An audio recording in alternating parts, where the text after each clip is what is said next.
साँच्चै सत्ताको बागडोर मेरो हातमा भए म के गर्थेँ थाहा छ? यो काठमाडौँको वरिपरिको डाँडा काँडा के हो सपनै देख्न, यो उपरको डाँडा काँडा त रुख बिरुवा छ नि, रुख बिरुवा भएको ठाउँ त मानव बस्ती हो के हुन्छ? 50 वर्षको योजना बनाएर यो वरिपरि सबै घर बनाउने।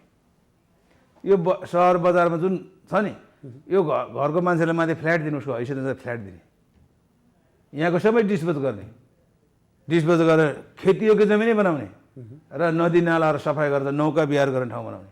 संसारको मान्छे बनाउँछ। अनि यहाँ तल सहर आउनलाई 12-14 ठाउँमा केवल कार लाने, माथि छ त विद्युत, केवल कार लाने।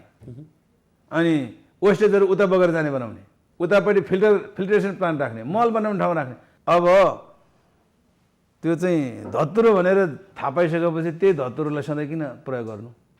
प्रयोग गर्न मिलेन नि, धत्तुरो हो भने चिनेपछि त होइन। त्यसो हुँदाखेरि त्यहाँ धेरै गडजोड गर्नुको कुनै अर्थ लाग्दैन।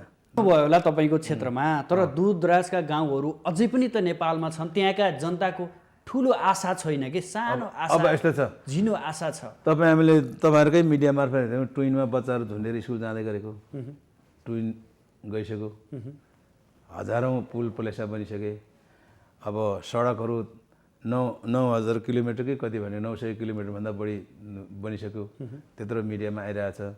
अब 20 लाखभन्दा बढी घरबार विहीन परिवारलाई घर बनाइसक्यो, सबै फुसको छानाहरू हटाउनु गरेको, टिनको छानाको प्रवर्तन गर्ने व्यवस्था। जस्तो दुध तताएर एकछिन राखेपछि त्यहाँबाट छाली हुन्छ नि, छाली त थोरै हुन्छ नि, त्यो छाली जस्तो ग्रुप हो, क्रिमिलियर ग्रुप। तर समग्र दुध त तल कुँडेभरि गइसक्यो, कुँडेभरि छ हो। पार्टीलाई माया गर्ने, पार्टीप्रति सधैँ जीवन्त साथ सहयोग गर्ने मान्छेहरूको ताती नेकपा एमाले ओली समूहमा छ। उहाँहरू आत्मरति बुझाउन कहीँ कतै कमिटी बनाउनु होला, अध्यक्ष बन्नु होला, महासचिव बन्नु होला, उपाध्यक्ष बन्नु होला, विभिन्न किसिमको चाहिँ जिम्मेवारी लिनु होला। तर उहाँले जाने ठाउँ कहाँ? जाने त्यही धरातलमा होइन, जाने त्यही भूगोलमा होइन। तपाईँले यो भनिरहँदा आउन सक्ने सम्भावना भएका साथीहरूलाई पनि हामीले बिचकायौँ कि भन्ने पनि त पर्दैन तपाईँलाई? त्यस्तो होइन, उहाँहरू आउँदा त भनौँ न, पहिला पनि त हाम्रो पार्टी फुटेको 54 सालमा आउनुभयो होइन।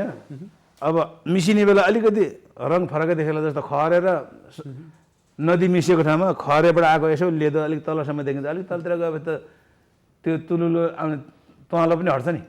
त्यसो हुँदा केही छैन। हिजो यहीँ थियौँ, बिचमा भएका सबै कमी कमजोरीलाई आत्मसात गर्दै हाम्रो पार्टी त असाध्यै उदार पार्टी पो छ त। आत्मालोचना गरेपछि पञ्चखत माफी हुन्छ। अब यस्तो खोजे हो नेकपा एमाले। अब जसले जस्तो सुकै हरकत गरेर पार्टी फुटाउन खोजे पनि कहाँ जान्छ? हराउने बिलाउनेको फेदमा हुने बाहेक अर्को स्थिति देख्दिनँ म। र तल पार्टीको नीति सिद्धान्त र विचारलाई घनीभूत रूपमा अङ्गीकार गर्दै जनताको हित र पक्षमा तहगत रूपमा खटिरहनु भएका आम कार्यकर्ता जनतालाई म के भन्न चाहन्छु भने निराश हुनु पर्दैन। नेपाली जनता समुद्र जस्तो हो, पार्टी पनि समुद्र जस्तो हो, सप्तकोशी नदी जस्तो हो क्या हाम्रो पार्टी।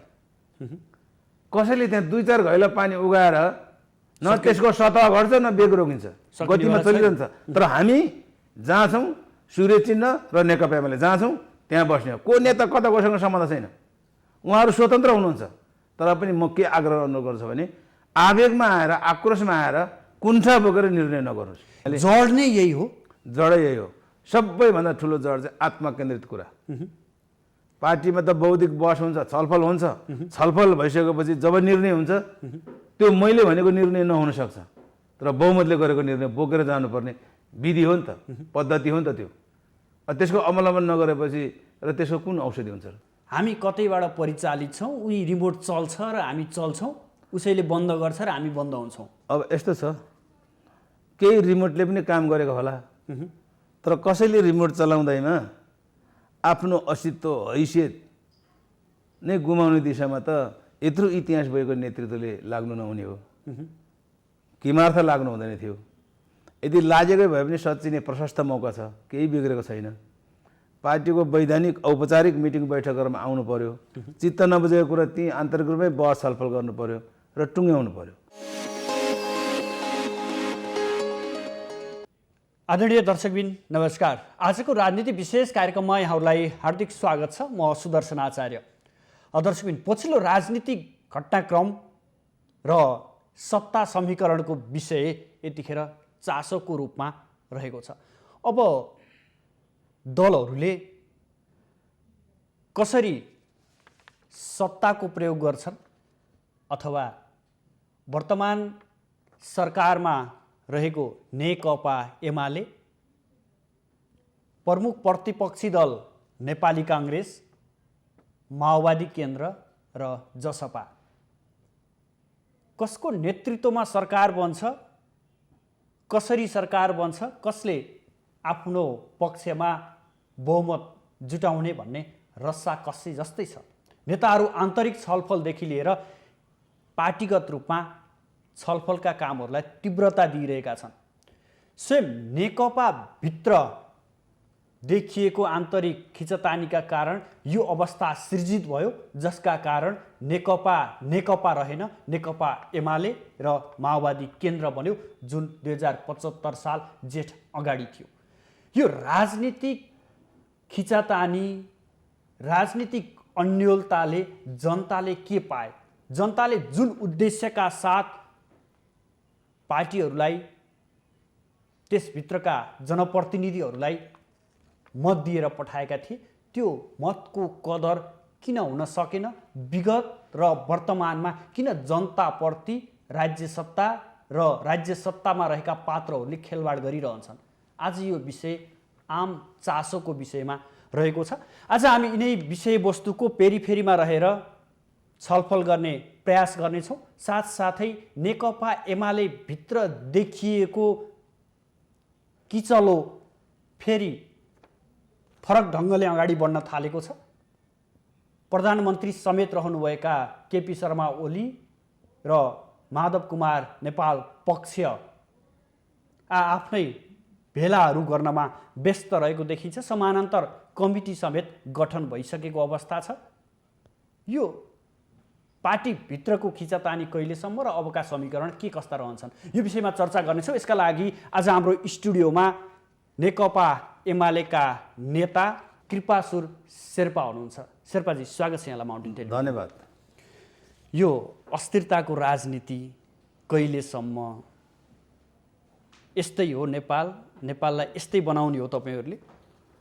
वास्तवमा अहिले जुन नेपाली राजनीति आकाशमा एक खालको तरङ्गित स्थिति बनेको छ, यो तपाईँ हामी सुन्ने, त्यसमा लाग्ने सबैलाई त्यति खुसीको विषय चाहिँ पक्कै पनि होइन। तर पनि के छ भने 7 दशक लामो इतिहास बोकेको पार्टी, 5 दशकभन्दा लामो यही पार्टीमा जीवन्त बिताएका नेतृत्वगण, यीहरूले अहिले वास्तवमा नेपाली कम्युनिस्ट आन्दोलनलाई आम नेपाली जनताले दिएको साथ सहयोग र त्यसको निम्ति खट्ने, तहगत रूपमा खट्ने आम कार्यकर्ताको त्याग, तपस्या र बलिदान प्रतिको यो अन्याय हो भन्छु म। उहाँहरूले आफै बिचमा यो अहिलेको जुन स्थिति नआइकनै त्यसको व्यवस्थापन गरेको भए हामी मातामा बसेर काम गर्ने आम कार्यकर्ता र हामीलाई सधैँ साथ सहयोग र शुभेच्छा राख्ने नेपाली जनता जिम्मेवारीमा बस्ने भन्दा बढी खुसी हुन्थे भन्ने मलाई लाग्छ। जनताले तपाईँहरूलाई बोक्न सक्ने गरी भारी बोकाएर पठाएकै हुन्। भारी बोकाएको होइन, विश्वास गरेको, त्यो मानिलिउँ, त्यो भारी बोकाएकै छ र एउटा जिम्मेवारी दिएको। तर त्यो बोझ तपाईँहरूले ठेक्न त नसकेकै हो नि। यसलाई त्यो ढङ्गले पनि नबुझौँ। किन नबुझौँ भने नेपाली जनताले जुन विश्वासका साथ, जुन उद्देश्यका साथ, जुन लक्ष्यका साथ उहाँहरूले यो पार्टीलाई अभिमत जाहेर गर्यो, त्यो अभिमत जाहेर गरेको विषयवस्तुहरूमाथि त पार्टी र सरकारले जे गतिविधिहरू गरिरहेको छ, आम नेपाली जनताको हित र पक्षमा, सामाजिक न्यायको पक्षमा, राष्ट्रियता र राष्ट्रिय स्वाधीनता अखण्डताको पक्षमा, त्यसमा कुनै खोट लाउने ठाउँ छैन। यसरी अगाडि बढिरहेको अवस्थामा नेतृत्व पङ्क्तिमै जुङ्गाको लडाइँ हुनु चाहिँ दुःखद कुरा हो। त्यसो हुँदाखेरि अहिले जुन किसिमको स्थिति आएको छ प्रतिनिधि सभाको विघटनपछि, जसरी चाहिँ यो दोस्रो फेरि अर्को चाहिँ अब आफ्नो आफ्नै पार्टी छुट्ने गरी जुन अदालतबाट निर्णय भएको छ त्यसलाई सम्मान गर्दै हामी पहिले जो जहाँ थियौँ त्यहीँ बसेर अरू थप एकाकार भएर जान सक्ने स्थिति छ कि छैन भनेर एउटा बौद्धिक बहस उहाँहरू बिच चल्नु पर्थ्यो। हामी त त्यहाँ निर्णय गर्ने प्रक्रियामा छैनौँ, त्यो बहस छलफल गर्ने ठाउँमा पनि छैनौँ।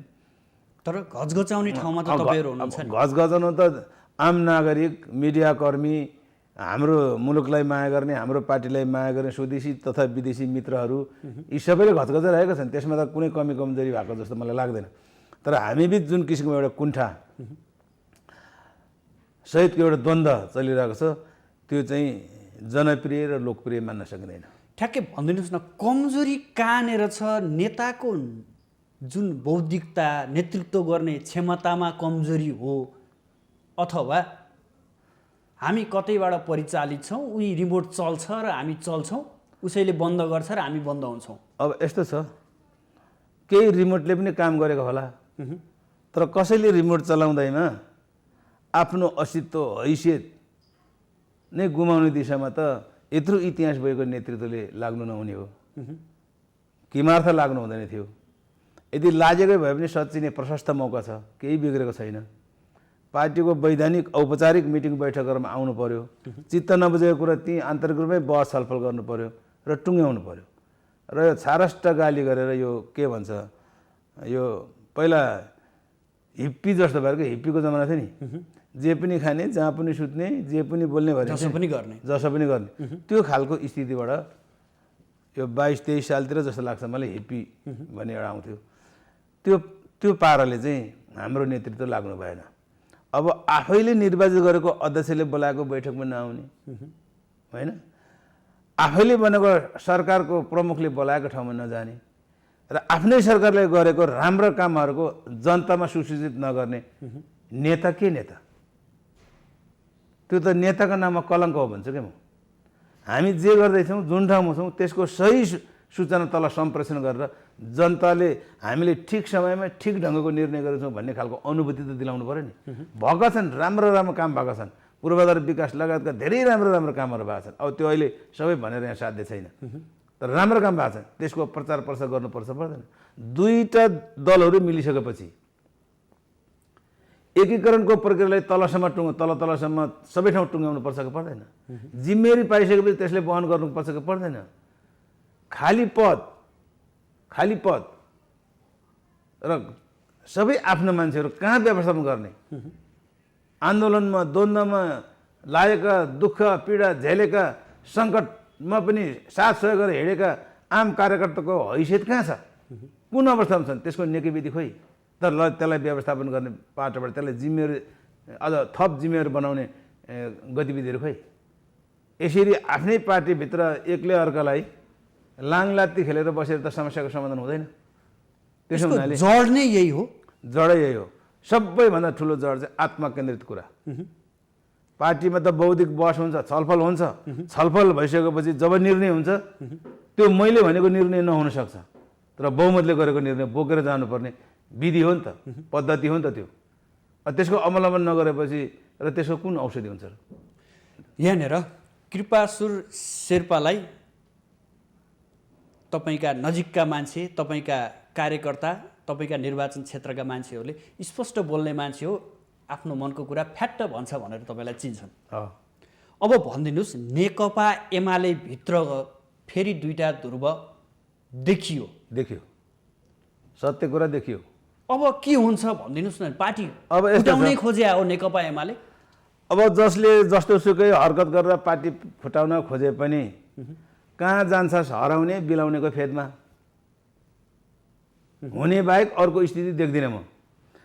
र तल पार्टीको नीति सिद्धान्त र विचारलाई घनीभूत रूपमा अङ्गीकार गर्दै जनताको हित र पक्षमा तहगत रूपमा खटिरहनु भएका आम कार्यकर्ता, जनतालाई म के भन्न चाहन्छु भने निराश हुनु पर्दैन। नेपाली जनता समुद्र जस्तो हो, पार्टी पनि समुद्र जस्तो हो, सप्तकोशी नदी जस्तो हो क्या हाम्रो पार्टी। कसैले त्यहाँ 2-4 घैला पानी उगाएर न त्यसको सतह घट्छ न बेग रोकिन्छ, गतिमा चलिरहन्छ। तर हामी जहाँ छौँ सूर्य चिन्ह र नेकपा एमाले जहाँ छौँ त्यहाँ बस्ने हो। को नेता कता कोसँग सम्बन्ध छैन, उहाँहरू स्वतन्त्र हुनुहुन्छ। तर पनि म के आग्रह अनुरोध गर्छु भने आवेगमा आएर आक्रोशमा आएर कुण्ठा बोकेर निर्णय नगर्नुहोस्। यहाँ त समानान्तर कमिटी पनि गठन गर्न थालियो, आफ्ना पक्षका नेताहरूलाई पनि गोप्य भेला बोलाउन थालियो र अबका रणनीति के बनाउने भन्न थालियो। प्रधानमन्त्री समेत रहनुभएका अध्यक्ष केपी शर्मा ओलीले माया नगरेर हो? गलत, दिएको माया नबुझेर हो, वा माया धेरै भएर पातिएका हुन्। त्यो चाहिँ उहाँहरूले नै आफूलाई मम भन्ने कुरा हो त्यो। तर म जहाँसम्म लाग्छ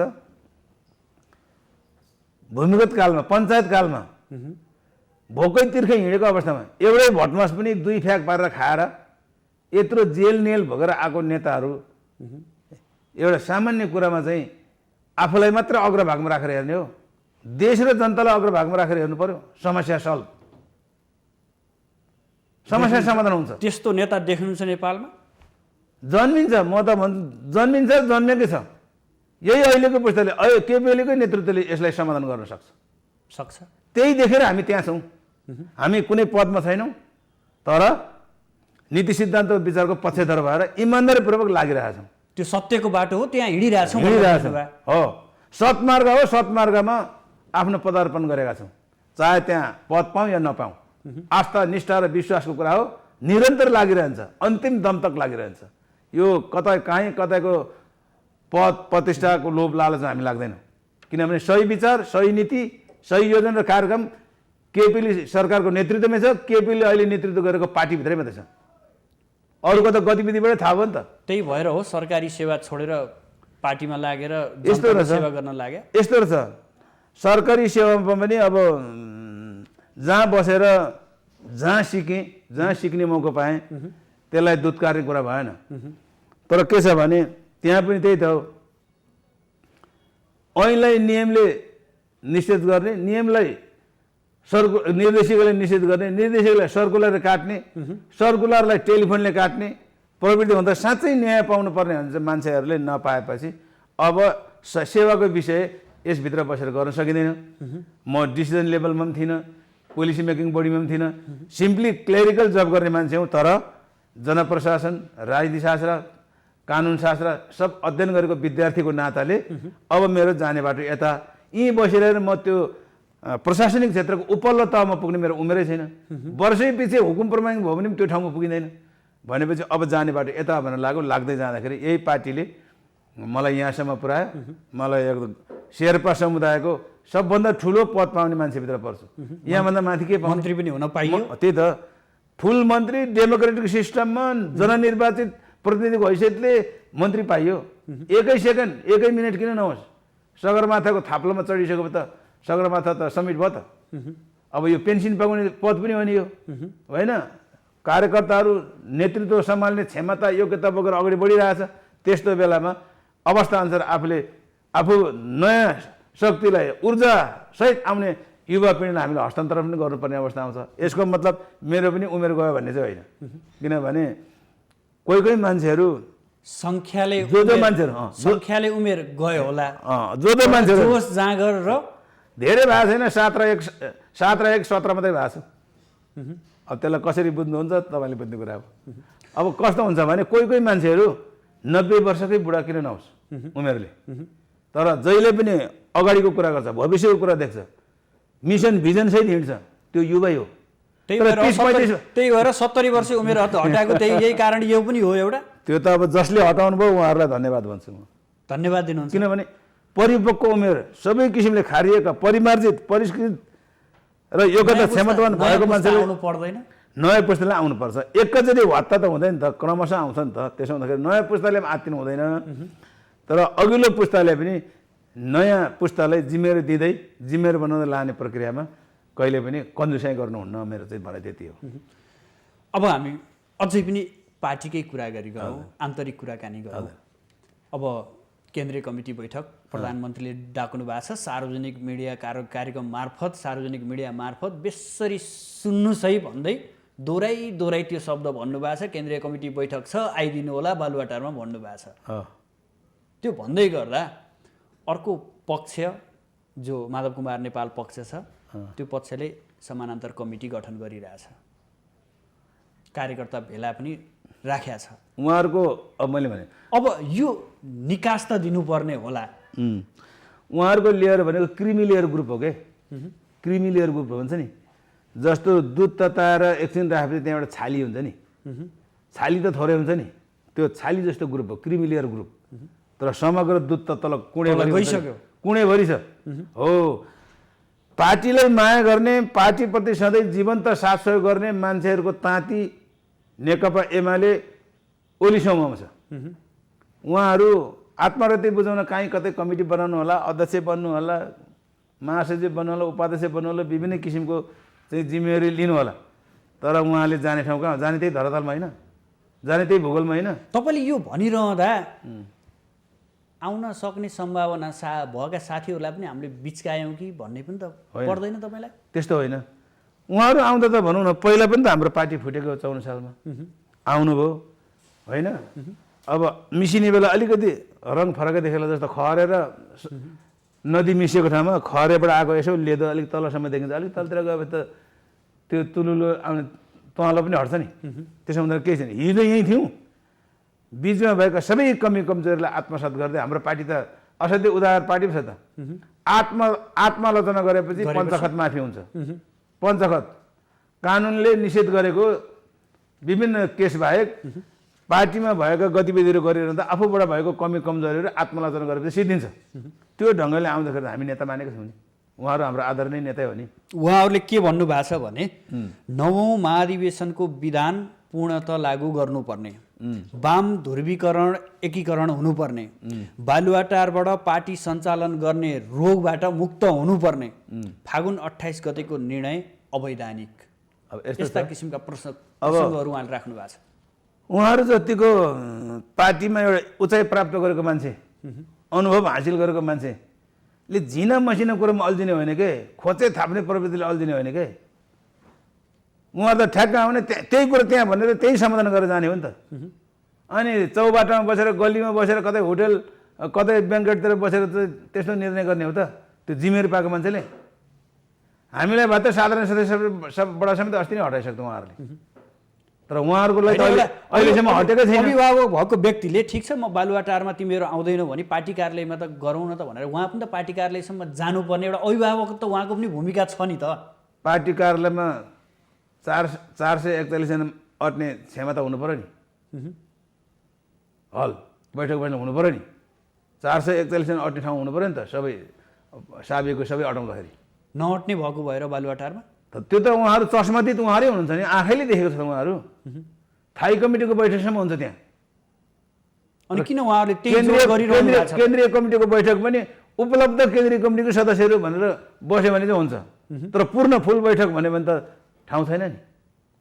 ठाउँ नभएको कुरो उहाँहरूले देख्नु भएको छ। अहिले त भूकम्पको कारण आफ्नो भवन बिग्रेको कारणले अहिले त्यहाँ काम चलाउ ठाउँ न हो त्यो। त्यसो हो भन्नाले सल्लाहले कहाँ लाने, उहाँ गोकर्ण रिसोर्ट लाने कि हात रेजेन्सी लाने कि यहाँ हिमालय होटलतिर गर्ने कि सोल्टीतिर क्राउन प्लाजातिर लगेर गर्ने कि भिरगुडी मण्डपमा पाल टाँगेर गर्ने? त्यो त उहाँहरूले गर्ने निर्णय हो नि। सहमति भयो नि जुनसुकै ठाउँमा गए पनि भयो। अब माधव नेपालको घरमा गरे पनि भयो, केपीएलको घरमा गरे पनि भयो, के फरक पर्छ? तर सहमति हुनु पऱ्यो नि त। बोलाएको ठाउँमा नआउने, आलोचना मात्रै गर्ने, विरोध मात्रै गर्ने, बोलाउँदाखेरि खबरै गर्ने हामी त थाहै छैन भनेर बच्न पाइन्छ। त्यही भएर सायद तपाईँले अघि भने जस्तो मिडियामा केपीओले 7 गते छ, आजको भोलिभन्दा समय पाएन भन्ला भनेर समय राखेर 7 गते बेला चाहिँ त्यहाँ आउनु होला। अब सुन्न भन्न पाइन्न भनेर चाहिँ भनेको मैले पनि सुनेँ तपाईँले भने जस्तो। प्रधानमन्त्रीले विघटन गरेपछि धेरै मन माझामाझै भयो। जति सकिन्छ एउटाले अर्कोलाई आरोप लगाउने काम भयो बिचमा। अब ती नेताहरू मिलेर एउटै ठाउँमा बस्दाखेरि कस्तो देखिएला माहौल? होइन, यस्तो हुन्छ, मिलिसकेपछि त समस्या समाधान कस्तो देखिन्छ, पहिले जस्तो छ त्यस्तै हुन्छ।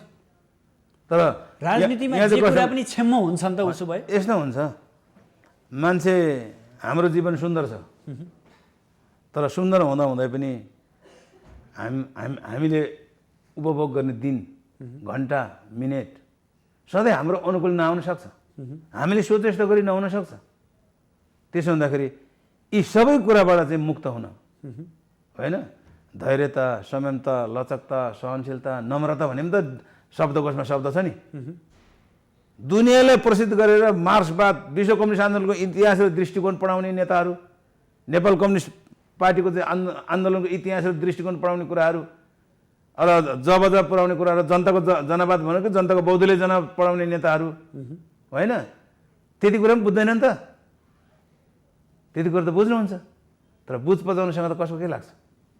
उहाँहरूलाई भन्छु, आग्रह गर्छु म, बुझ पचाएर नबस्नुहोस्, जुङ्गाको लडाइँ नलड्नुहोस्, फेस भ्यालुको मार्केटिङ गरेर नहिँड्नुहोस्, बस्नुहोस् न, कमरेडी भावनाले बस्नुहोस्, कम्युनिस्ट जस्तो भएर बस्नुहोस्। के समस्या छ त्यहाँ? मरेर लानु के छ? केही छैन। जति दिन बाँचिन्छ त्यति दिन सत्कर्म गरेर सत्मार्गमा हिँड्ने दृष्टता देखाउनुहोस् न। सत्कर्म गर्नु पऱ्यो, सत्मार्गमा हिँड्नु पऱ्यो। उहाँहरूले कहिले औँलो ठडाउँछ? उहाँहरूले कहिले धारत लाउँछ? सबै नतमस्तक हुन्छन्। सबै नैतिकताकै खडेरी हो उसो भए?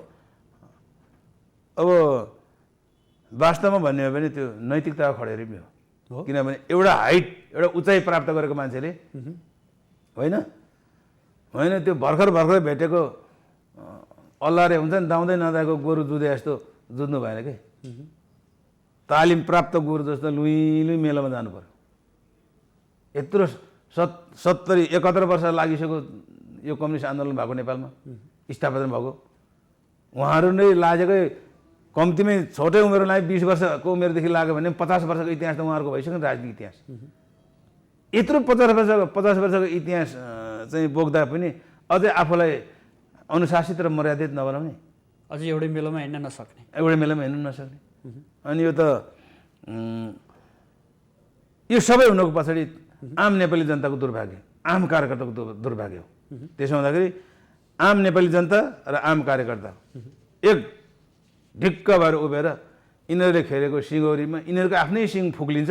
त्यसो हुँदाखेरि आउने दिनहरू हाम्रा भविष्यहरू हामीले सोचे जस्तो चाहे जस्तै हुन्छ भन्ने ढङ्गले सूर्य चिन्ह सहितको नेकपा एमालेमा उभिनलाई तपाईँको मिडिया मार्फत सम्पूर्ण देशवासी दाजुभाइ दिदीबहिनीहरू जसले अहिलेसम्म यो पार्टीलाई नेकपा एमालेलाई माया गर्नुभयो उहाँहरूले त्यही ढङ्गले उभिन समर्थन र साथ सहयोग गर्न र आउँदा दिनहरूमा यस्ता गलत तत्त्वहरूलाई निर्वाचन मार्फत साइड लगाएर मुलुकलाई अग्रगति दिने दिशामा हामी सबै जुटौँ भन्ने आग्रह र अनुरोध गर्न चाहन्छु। शेर्पाजी, हामी छोटो विश्राममा जान्छौँ, विश्रामपछि पुनः उपस्थित हुनेछौँ।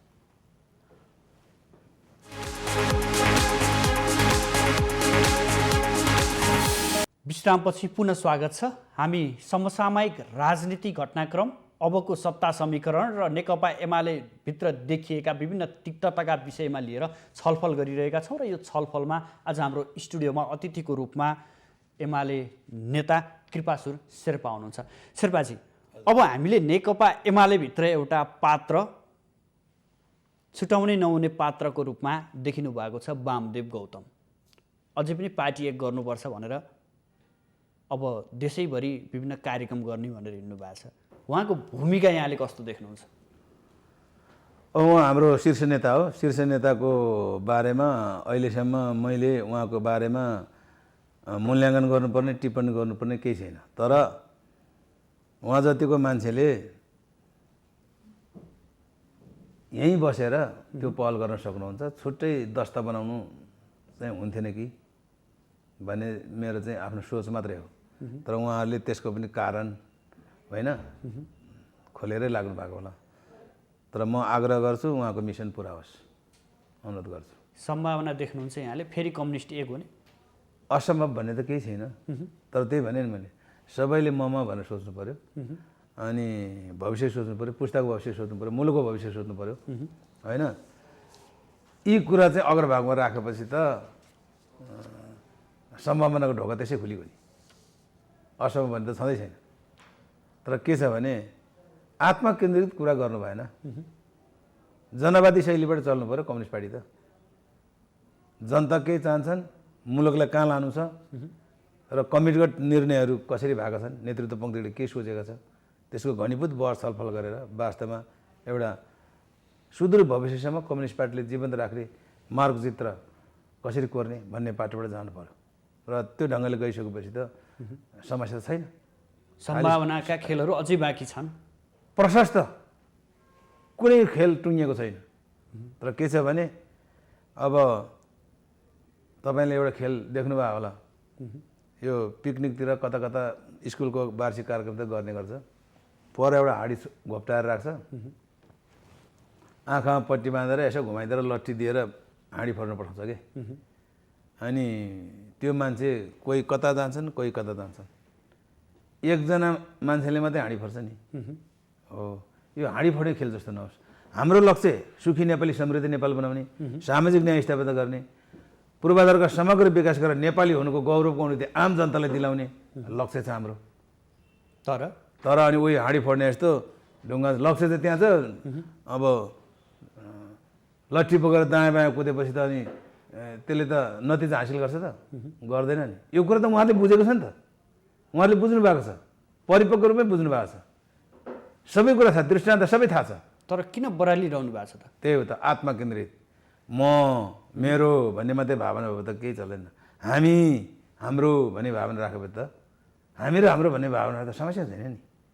त्यो त केपी शर्मा ओलीलाई उहाँहरूको आरोप छ। केपी शर्मा ओली आत्मकेन्द्रित हुनुभयो होइन, उहाँ हटकै कारण यो अवस्था सिर्जना भयो, उहाँको एकलौटी कारण यो सिर्जना भयो भनेर त उहाँहरूले आरोप लगाइरहनु भएको। यस्तो छ, यो कति सत्य हो भन्ने गर्थ्यो बुढापाकाहरू, रिस उठेको बेला ब्राह्मणले वेद पढ्दैन होइन।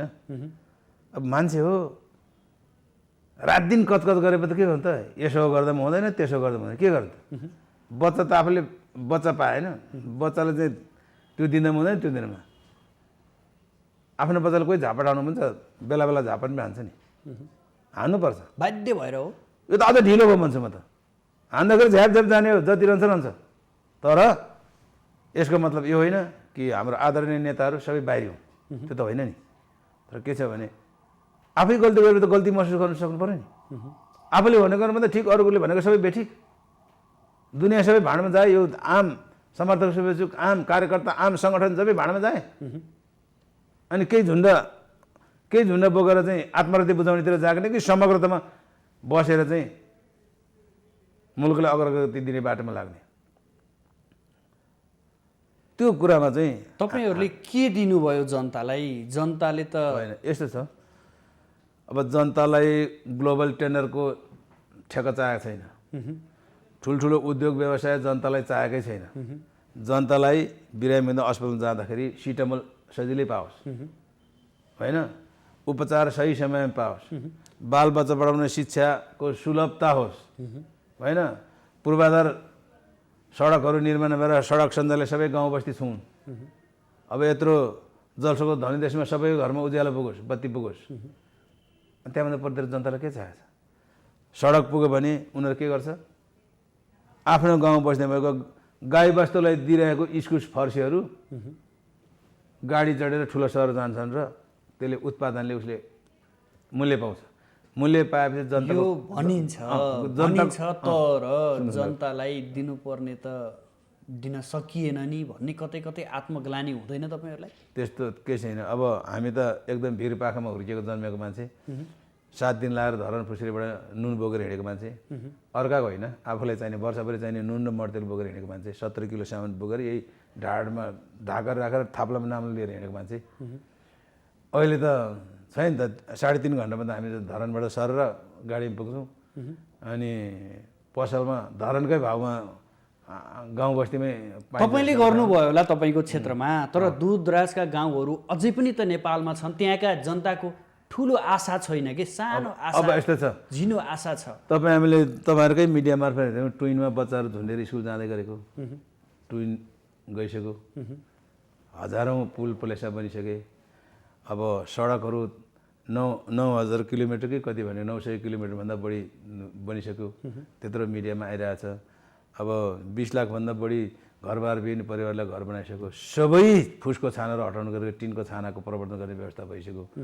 अब अरू त के छ भने राज्यले त बेला बेलामा आँधी हुरी आउँदाखेरि फुसको छानाको आग लागि हुने ठुलो समस्या हुने देखेर फुसको छाना हटाएर टिनको छाना लाउने व्यवस्था गरेको छ, निःशुल्क रूपमा दिने गरेको छ। अनि अब स्वास्थ्यमा पनि अब यो स्वास्थ्य बिमा लागू गरेर कम्तीमा पनि सामान्य उपचारहरूमा सङ्कटको बेलामा कतै ऋण उसो भए यो 3 वर्षमा समग्रमा जनतामा केही न केही परिवर्तन भएको छ भन्न खोज्नु भयो यहाँले? हो, राम्रोसँग परिवर्तन भएको छ। यसले गति लिनु पर्थ्यो। यसले गति लिएर अगाडि बढ्नेमा कस्तो भने केपीओली नेतृत्वले बाटो पनि सबैले पुर्याउनु भयो, बत्ती पनि सबैले पुर्याउनु पर्यो भयो, शिक्षा स्वास्थ्य 309 त हस्पिटल एकै दिनमा शिलान्यास भएको छ। जनतालाई स्वास्थ्यमा पहुँच पुर्याउने गरेर भएको छ। यी सबै यिनले काम गर्ने, पछि म हुँदा के काम गर्ने, घाम तापेर बस्ने? यस्ता खालको सङ्कुचित सोचका कारण यो अवस्था सिर्जना भएको हो। तर त्यो त केपीओलीले मात्रै गरेको त होइन नि त, नेतृत्व पो केपीओलीको छ त। हामी सबै छौँ नि। हामी सबै हुँदाखेरि यसको जस हामी सबैले पाउँछौँ। तर सोचिएन यो कुरा। यसरी सोच्नु पर्थ्यो उहाँहरूले के। उहाँहरूले सोच्नु शिलान्यास उद्घाटन सरकार प्रमुख भएकोले उसैले गर्छ। उहाँहरूलाई त्यहाँ गएर आफैले छानेको प्रधानमन्त्री, आफैले छानेको पार्टी अध्यक्षले गरेको काममा ताली पिट्दा के दर्जा घट्छ, उचाइ घट्छ, हैसियत घट्छ? घट्दैन नि। लु नपिटोस् ताली। हाम्रो सरकारले यस्तो गरिरहेको छ भने जनतामा जाँदा उहाँहरूको इज्जत घट्छ? प्रचार गर्नु पर्दैन? कमजोरी यही हो। कमजोरी यही नै रहेछ। यो के रहेछ भने यो हाम्रो नेपाली मानसिकता भन्नु हुने भएदेखि म यो टिभीमै भन्थेँ, तर अलिकति भन्नु मिलेन। कुरा त्यसको अर्थ सकारात्मक छ, बोल्दाखेरि अलिकति ननभेज हुन्छ कि, त्यसो हुँदाखेरि मैले त्यो कुरा भनिनँ। कस्तो हुन्छ भने म चाहिँ साँच्चै सत्ताको बागडोर मेरो हातमा भए म के गर्थेँ थाहा छ? यो काठमाडौँको वरिपरिको डाँडा काँडा के हो सपनै देख्न, यो उपरको डाँडा काँडा त रुख बिरुवा छ नि, रुख बिरुवा भएको ठाउँ त मानव बस्ती हो के हुन्छ? 50 वर्षको योजना बनाएर यो वरिपरि सबै घर बनाउने। यो सहर बजारमा जुन छ नि, यो घरको मान्छेलाई माथि फ्ल्याट दिनु, उसको हैसियत अनुसार फ्ल्याट दिने, यहाँको सबै डिस्पोज गर्ने, डिस्पोज गरेर खेतीयोग्य जमिनै बनाउने र नदी नालाहरू सफाइ गरेर नौका बिहार गर्ने ठाउँ बनाउने। संसारको मान्छे बनाउँछ। अनि यहाँ तल सहर आउनलाई 12-14 ठाउँमा केवल कार लाने, माथि छ त विद्युत, केवल कार लाने। अनि वेस्टेजहरू उता बगेर जाने बनाउने, उतापट्टि फिल्ट्रेसन प्लान्ट राख्ने, मल बनाउने ठाउँ राख्ने, थुप्रो छ नि काम त। अनि केपी शर्मा ओली जस्तै तपाईँले पनि सपना देख्नु भयो होइन? तपाईँ हामी सच्चा र इमान्दार र निष्ठावान नागरिकको हैसियतले मुलुकले गति लिएको देख्न पाइन्छ भनेर सपना देख्नै नपाउनु त भएन नि त।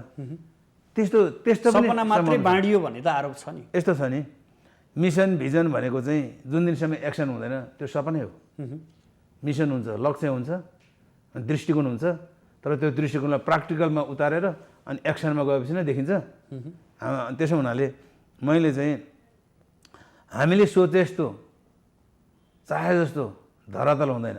धरातलले यथार्थलाई सिद्धान्त र विचारले परिवर्तन गर्न सक्दैन क्या, होइन? धरातलले जुन यथार्थ छ त्यो यथार्थलाई त सिद्धान्त र विचारले परिवर्तन गर्न सक्दैन। कामैले परिवर्तन गर्नुपर्छ नि त। कामैले परिवर्तन गर्छ। जनताको आँखाले देखुन् कि वास्तवमै यो काम राम्रो भएको, राम्रो काम गऱ्यो भने देखुन् न, अनि पो राम्रो हुन्छ।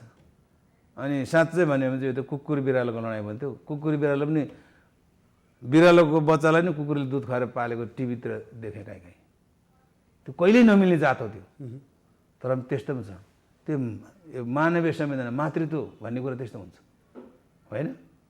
अनि यत्रो ठुल्ठुलो कुरा गर्ने, ठुल्ठुलो मिसन भिजन दृष्टिकोण भएको पार्टीको, त्यत्रो योजना भएको पार्टीको नेतृत्व पङ्क्तिमा पुगिसकेपछि अनि यदि तल झर्नु चाहिँ हुँदैन थियो उहाँहरूले। यस्तो चाहिँ के भन्छ यसलाई, ताण्डव नृत्य भनौँ नि, ताण्डव नृत्य भयो। अब तपाईँहरू साथीभाइले गाउँ बस्तीमा जाँदा के हो भनेर आम कार्यकर्तालाई जवाब दिँदै गल्छ। तपाईँहरू जतिको सचेत नागरिकसँग छलफल भए त छलफलमा टुङ्गिन्छ नि त। अनि तलको मान्छे त एकरो हुन्छ नि, टाप ठगिया घोडा जस्तो एकरो हुन्छ। उनीहरू जे अगाडि देख्छन् त्यो मात्रै बोल्छन्, दायाँमा जान्दैनन् उनीहरू। अनि के भएको यो कहिलेसम्म हो? कति जवाब दिनु? गल्ती गर्नुहुन्छ नेतृत्व, तल आम समर्थक सुवेक जनतालाई जवाब दिनुपर्छ हामीले, किनभने हाम्रो जिम्मेवारी त्यहीँ छ नि त। त्यसरी दिनुपर्ने हुन्छ। त्यसो हुँदाखेरि कम्तीमा माथि सलल भएपछि त तल त्यो खालको समस्या आउँदैन। जवाफदेहिता चाहिँ सहज तरिकाले गर्न सकिन्छ, होइन? सकिन्छ, किन नसकिने, किन सकिँदैन नसक्ने तपाईँहरू जस्ता यस्ता अभिव्यक्ति राख्ने मान्छे पार्टी क्लियर हुनुपर्छ, तपाईँहरू चाहिँ सुध्रिनुपर्छ, नेताहरूलाई चाहिँ सही ट्र्याकमा हिँड्नुपर्छ भन्ने व्यक्तिहरूले अलि जोडबल गरेर होइन। जोडबल भने अब उहाँहरूलाई कुनै भाँडामा राखेर मेल्टिङ गर्ने कुरा भएन, मेल्टिङ गरेर नयाँ चिज बनाउने कुरा भएन। उहाँहरूमै परिवर्तन आउनु पर्यो, सोचमै परिवर्तन, व्यवहारमै परिवर्तन, बोली उहाँहरूलाई एक ठाउँ गराउने, उहाँहरूका मन मझाउने काम त गर्न सक्नुहुन्छ नि यहाँहरूले। त्यो त कति लाग्छ, वामदेव कुमार लागिरहनु भएको छ त। उहाँले उहाँ एउटा हाइट भएको मान्छे लाग्दाखेरि त भएको छैन। हामी त उहाँहरूको हाइटमा त अलिक होचापड्कै पऱ्यौँ नि। उहाँहरू जतिको मान्छे लाग्दा पनि भएको छैन। किन भएको छैन? जहाँसम्म लाग्छ तपाईँ र मेरो झगडा पऱ्यो भने हामी दुईजना भेला भएर मिलिहाल्छ, अथवा हाम्रो नातेदार भएर मिलाइहाल्छ। तपाईँलाई बोक्ने एउटा छ, मलाई बोक्ने एउटा छ। त्यो बोक्ने मान्छेहरूको कुरो चोचोमचो नमिलेसम्म तपाईँ हामी मिल्नै दिँदैन, मिल्छ। देशी तथा विदेशी शक्तिहरू भनेर नेताहरूबाटै सुन्छु, तपाईँहरूकै मिडियाबाट आएको देख्छु। यदि त्यस्तो हो भने गलत। राष्ट्रलाई अग्रभागमा राख्ने, राष्ट्रियतालाई अग्रभागमा राख्ने, होइन, पार्टीले लिएको चाहिँ सुखी नेपाली समृद्ध नेपालको लक्ष्यलाई अगाडि राख्ने, सामाजिक न्यायलाई चाहिँ व्यवस्थापन गर्ने पाटोलाई अग्रभागमा राख्ने समस्या हुँदैन त। आफ्नो देश सञ्चालन गर्ने कुरा, देशलाई अग्रगति दिने कुरा, कसले के भन्छ भन्ने कुराले प्रधानता राख्दैन। हामी कहाँ छौँ र कहाँ जाँदैछौँ, हाम्रो लक्ष्य के हो, त्यो चाहिँ अग्रभागमा राखेको त सहीको त समाधान हुँदैन त। अर्का खेल्ने मान्छे पनि आउँदैन। अर्काको पिठ्युमा चढेको भएर यस्तो अवस्था हो। होइन, यो बोचेको कुकुरले मृग मार्दैन भन्छ कि, त्यो कति दिन बोक्छ र? सधैँ बोकेर हिँड्नु पऱ्यो भने त कुकुर कि अर्कालाई दिन्छ कि सिधाइदिन्छ। बोक्नु नपर्ने सिकाएर मार्ने खालको कुकुर खोज्छ त। त्यो कसले खोज्छ? नेपाली जनताले खोज्छ। नेपाली आम कार्यकर्ता जसले समस्याको चुरो बुझेको छ, जसले यो अहिलेको समस्याको चाहिँ वास्तविकता बुझेको छ, ती मान्छेहरू एकजुट भएर लाग्छन् र यस्ता खालका सबै गलत अर्करहरू, सबै खाले विकृति विसङ्गतिहरूको निप्टारा हुन्छ र वास्तवमै कम्युनिस्ट पार्टीमा लाग्नुको गर्वको अनुभूति गरिदिनु पक्कै आउँछ। अब हामी एकैछिन यो सत्ता समीकरणका कुराकानी गरौँ। हजुर। अब प्रधानमन्त्री केपी शर्मा ओलीले विश्वासको मत लिनुपर्ने अवस्था सिर्जित भइसकेको छ। अहिलेको सरकार 76 को 2बाट सञ्चालित छ आजको दिनसम्म। नयाँ प्रधानमन्त्री बनाउने भनेर खेल सुरु भएको छ एउटा समूह, एउटा फरक दलहरूबाट। यता प्रधानमन्त्री रहेको नेकपा एमाले आफ्नै नेतृत्वमा सरकार बनाउन पनि चाहिरहेको छ। अब के देख्नुहुन्छ यहाँले, समीकरण कस्तो बन्छ? अब यस्तो छ, यो जुन किसिमको प्रश्न आयो त्यो दुर्भाग्यपूर्ण प्रश्न हो भन्छ। 64% शक्ति भएको, संसदमा शक्ति भएको शक्ति, यो खालको देउसी खेल्नुपर्ने स्थिति सिर्जना हुनुमा हामी जनता कार्यकर्ताको दोष छैन, नेतृत्वले नै सोच्नुपर्ने हो। जो अहिले सत्तामा रहेर विपक्षीले जस्तो भूमिका निर्वाह गर्दै हुनुहुन्छ, उहाँहरूले सोच्नुपर्ने हो। अब म के देख्छु भने अस्ति त संविधानको 76(2) होइन त, 2 अन्तर्गतको भएपछि त अरूहरूले पनि सरकार गठन गर्न सक्ने अवस्था देखिएन। आफ्नो विश्वासको मत लिनुभयो भने, विश्वासको मत लिँदाखेरि पनि त्यो प्राप्त भयो भने त जाने कहाँ त, निर्वाचन हो नि त। यही वैशाखमा हुन्थ्यो, अब मङ्सिरमा हुने होला। अब त बहुमत पुर्याउनै पर्ने बाध्यता छ। त्यसमा त्यहाँ होला। अब किनभने अलिअलि भए पनि त निर्वाचनको तयारीलाई खर्च त भइसक्यो नि सरकारको, राज्यको। फेरि मध्यावधिको सम्भावना देख्नुहुन्छ यहाँले? अब केही सिप लागेन भने त के त जाने बाटो त त्यही हो नि। अहिले माओवादी केन्द्र, नेपाली काङ्ग्रेस, जसपाको त जोडबल व्यापक छ। सम्भवतः अब नयाँ सरकार आउँदैछ पनि त भनिन्छ नि। यस्तो छ, देख्नुहुन्छ उहाँको त्यो समीकरण कस्तो बन्ला? त्यो सबैले सपना देख्नु राम्रै कुरा हो, ख्वाब देख्नु राम्रै कुरा हो, ख्वाब होइन। तर त्यति सजिलो म देख्दिनँ, त्यतिमा सजिलो देख्दिनँ। यो जोड घटाउ गर्दाखेरि एमालेलाई सत्ता मिल्नेवाला छ अथवा बाहिरपट्टिको दलहरूलाई सत्ता मिल्नेवाला छ? अब मिलेरै जानुपर्ने अवस्था आयो भने एमालेकै नेतृत्वमा बन्न सक्छ। सम्भावना बढी त्यता देखिन्छ सम्भावना बढी त्यता देखिन्छ कि माओवादी केन्द्रै मिल्छ फेरि कि जसो त्यो देख्दिनँ म सम्भावना छैन सम्भावना देख्दिनँ बरु यतै बसेदेखि सबैको थियो नि यी मिलेर बसे त सत्ता चलाइरहेको थियो नि आफ्नै थियो अब त्यो चाहिँ धत्तुरो भनेर थाहा पाइसकेपछि त्यही धत्तुरोलाई सधैँ किन प्रयोग गर्नु प्रयोग गर्न मिलेन नि धत्तुरो हो भने चिनेपछि त होइन त्यसो हुँदाखेरि त्यहाँ धेरै गठजोड गर्नुको कुनै अर्थ लाग्दैन भन्ने मलाई लाग्छ अब जसपाको कुरा आउँछ अब जसपा नेपाली काङ्ग्रेस जोसँग पनि यो खालको तालमेल हुन सक्छ तर त्यो त हाम्रो नेतृत्वले जहिले बोल्छ अनि मात्रै हामीले बोल्ने हो तबसम्म हामी बोल्नु मिल्दैन होइन अनुशासित र मर्यादित कार्यकर्ताले नेतृत्व पङ्क्तिले बोल्नुभन्दा अगाडि हामीले बोल्नु मिल्दैन तपाईँले सोधिहाल्नुभयो सम्भावनाका खेलहरू त बताउन सकियो नि होइन सम्भावनाको खेल अहिले त हामी त भन्छौँ कुनै सम्भावना छैन केपीले नेतृत्वको सरकार निरन्तर जान्छ यसको विकल्प छैन यसको विकल्प छैन किनभने केपीओली नै सबै 75 जिल्ला घुमेर भोट मागेर यो अहिलेको हैसियत आएको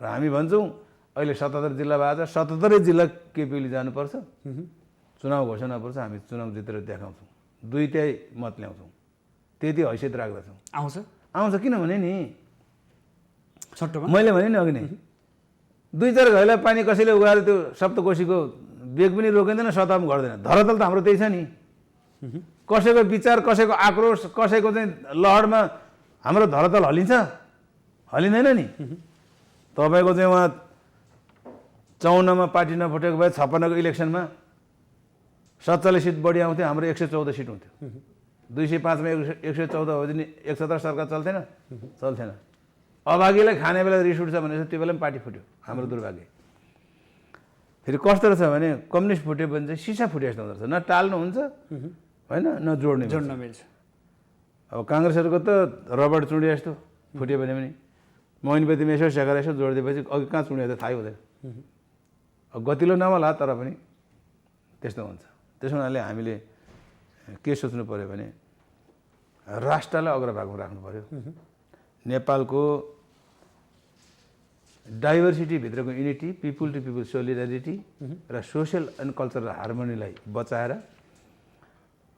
देशलाई द्वन्द्वतिर लाने Ethiopia Cambodia Haiti Burundi Sudan Nigeria जस्तो बनाउने होइन त्यसो हुँदाखेरि यी सबै कुराले नेपाली जनतालाई अग्रभागमा राख्ने हाम्रो डाइभर्सिटीलाई अग्रभागमा राख्ने हाम्रो डाइभर्सिटी मुलुक बन्छ अनि मुलुक बन्छ हस् थ्याङ्क यू यहाँसम्म आइदिनु भयो आफ्नो महत्त्वपूर्ण विचार र महत्त्वपूर्ण समय हामीलाई प्रदान गर्नुभयो यसको लागि यहाँलाई विशेष धन्यवाद माउन्टेन टेलिभिजन परिवारलाई पनि धेरै धेरै धन्यवाद आदरणीय दर्शकबिन आज हामी समसामयिक राजनीतिक घटनाक्रम अबको सत्ता समीकरण र नेकपा एमाले भित्र देखिएका विभिन्न तिक्तताहरूलाई केलाउने प्रयास गऱ्यौँ यसका लागि नेकपा एमालेका नेता कृपासुर शेर्पा आज हाम्रो स्टुडियोमा आउनुहुन्थ्यो भोलि पुनः नयाँ अतिथि र नयाँ विषयवस्तुका साथ उपस्थित हुनेछौँ आजलाई भने बिदा दिनुहोस् नमस्कार